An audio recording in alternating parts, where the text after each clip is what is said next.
So I'm home for 20 minutes and I decided that I'm going to wear a really simple shirt to this event that I'm going to tonight. So everything that I have to do to kind of dramatize this look up is going to happen on my face. So I decided that I'm going to show you something that a lot of you have asked me about. Oh, I love this product. It's the Bite Multi-Sticks with the Prismatic effect. Is that right? Yeah, Prismatic Multi-Stick. This one is called Rose Pearl. It's so freaking beautiful. So I'm going to make this a pretty bite heavy look. So I'm going to go that Rose Pearl on my lids.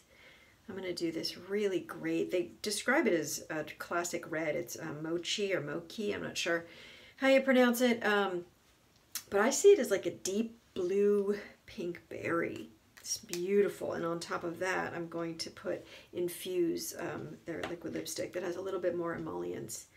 And do you know this line? Inika. I bought this when I was in London at Content Beauty and I love it.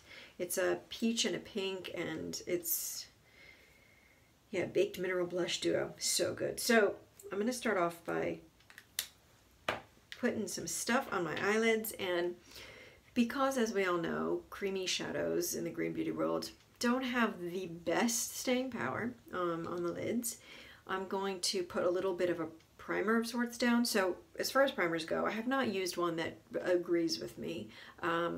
I've heard some good things from some folks about the Ilia lid primer, but it burns my lids, so I don't use it. You can also do something, this was something a hairstylist friend of mine was telling me the other day that she saw on Lisa Eldridge's video site, which makes perfect sense, and that's to put a little bit of an aloe vera gel on your lids and then put your product on. Aloe vera gel dries down really well. So if you have any, and you could put it into a little container with a roller ball or just with your finger.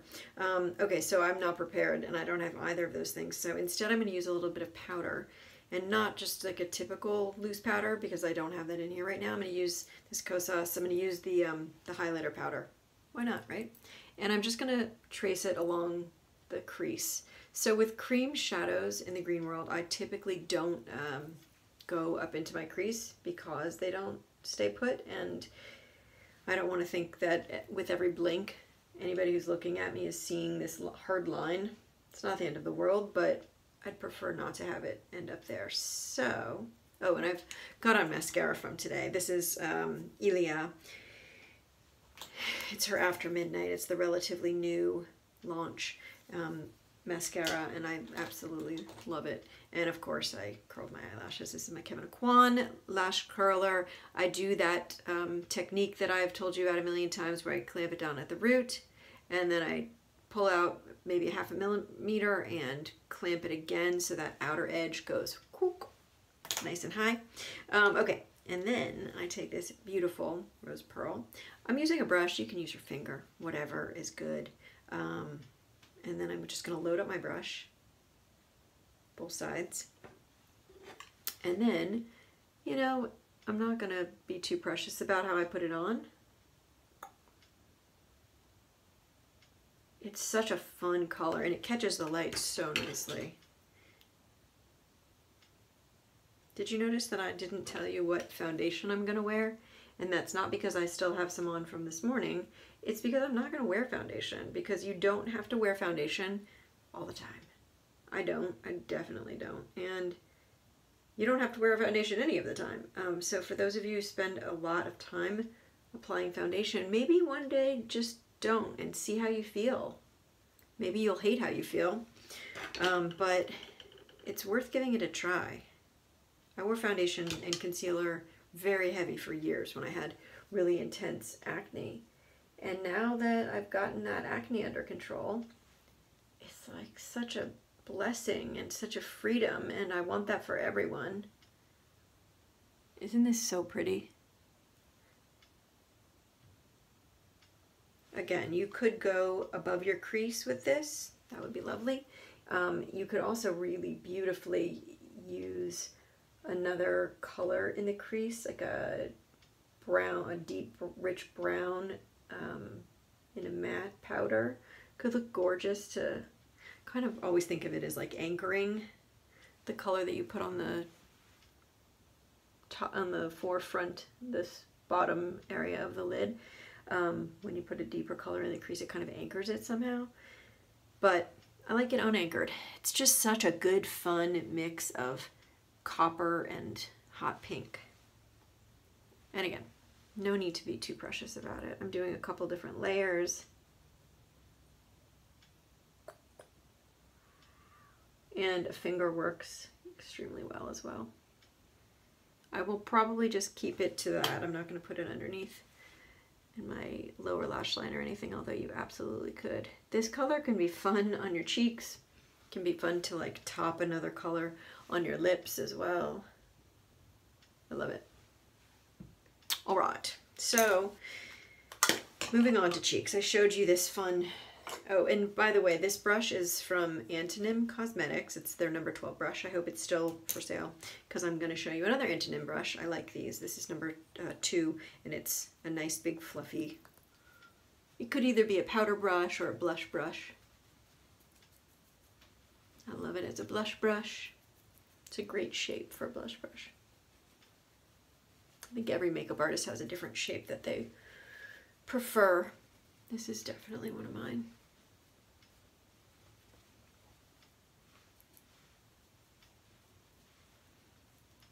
Ever so slightly bringing it up onto my cheek, I mean onto my hairline, really ever so slightly in my forehead. And then this is a beauty blender that has been slightly dampened and wrung out in a towel. And now this area looks red, although it's not. Just to combat that a bit, I'm going to take this Alima Pure Concealer. This is Suede, and just put a little bit here.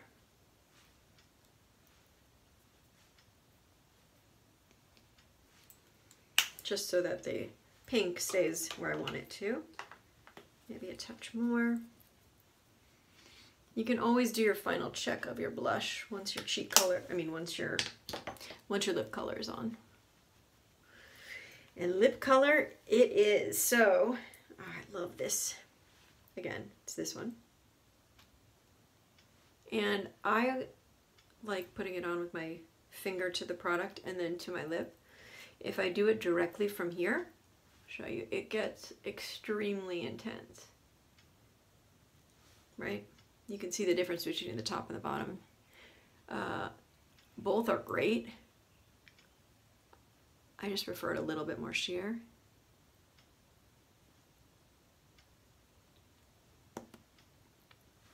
Do you like that color?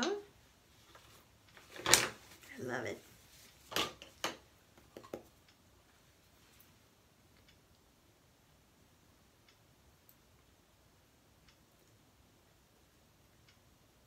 Now, one of the things about these multiples, as they're called, is that they are a little bit more dry than a lot of the Green Beauty, the typical cheek color. Typical cheek color formulations, which is great because it means that they're going to stay put a little bit better. However, they can get a little dry on the lips, which I know we're very used to with a lot of the matte lip colors that are out there, but I don't really like that feeling, so I like to add a little bit of something with a little emollients, and so this liquid lipstick, also from Bite, is a phenomenal way to go, and it intensifies the color a bit. I'm very into fall colors right now, despite living in Los Angeles, where we really don't have a fall. And then blend the two colors together.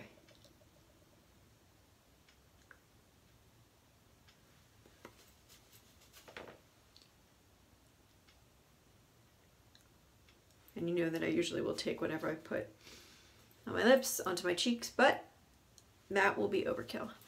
So I'm not. But one thing that I am going to do, as you've seen me do many times before, to make sure that that does not wind up on my teeth. So I think that's it. Definitely it's a hair down kind of night. I've got a lot of hair happening tonight. I'll tell you about the shampoo and conditioners that I've been using as of late that have really given me a lot more body. What do you think? Is it good? Okay. Good to see you. I'll see you again soon. And as always, all the products are listed below with links to check them out on their websites. And you know, if you're watching my channel, that everything I tell you about is in the world of non-toxic, eco-friendly in some way. Some brands that I'm telling you about on this page are, you know, made in wind-powered factories, give 10% of their proceeds to amazing charities. There's like, it's the whole package. That's what I'm looking for. I'm looking for brands that are just out to do more and do better. So I'm glad you're interested in it too. Night.